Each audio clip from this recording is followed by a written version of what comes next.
And Speaker, I want to look into your eye because I'm addressing you. He was distributing sanitizers in Western Province.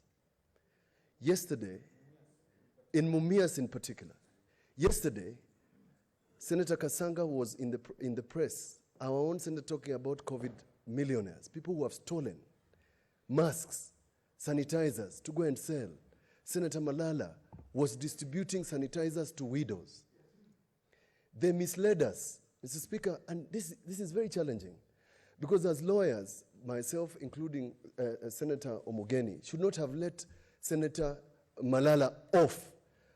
But we were told there's mischief in this chamber.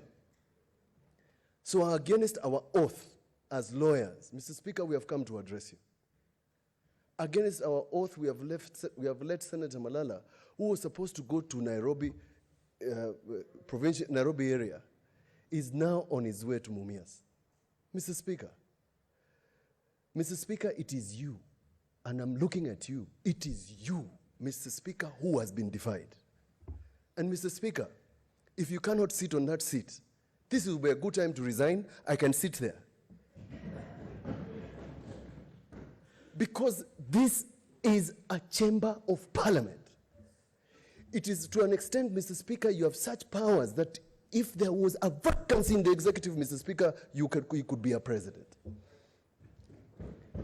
And for even a rumor, Mr. Speaker, that you're under pressure. I hear you're under pressure. Pressure from who? Did God call you?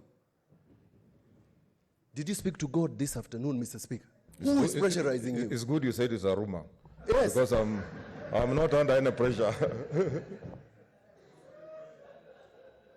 Mr. Speaker, if you are not under any pressure and nobody has called you, Mr. Speaker, this session must end now. Because if you gazetted a special sitting, Mr. Speaker, and somebody distributed sanitizers, and that is a misdemeanor. It's a misdemeanor to the extent, Mr. Speaker, we would have paid for a bond, would have finished this business, and Senator Malalah would have been charged even if they wanted to take him to Somalia or Kakuma. Mr. Speaker, there has never been a day since your election that you're under trial. It's not us. We have done our bit.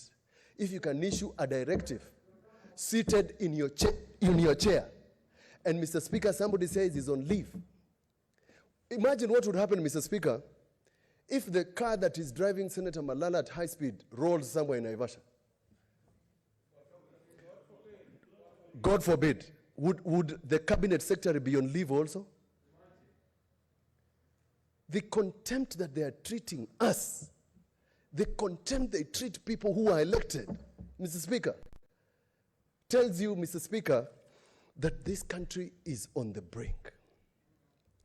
But let me just finish, because in my anger I might say something that might lead to things I don't want to say.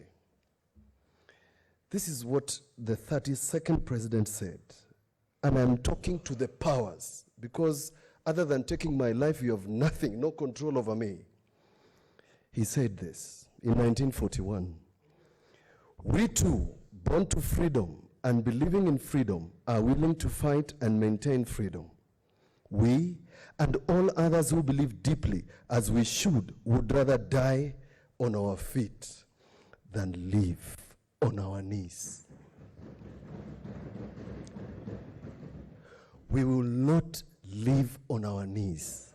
If, Mr. Speaker, you even direct we proceed, there will be so much chaos in this floor, Mr. Speaker. There will be no action. You will have to call police to arrest all of us, because we cannot proceed, Mr. Speaker. It is chilling to think, Mr. Speaker, that we can proceed when our senators are being taken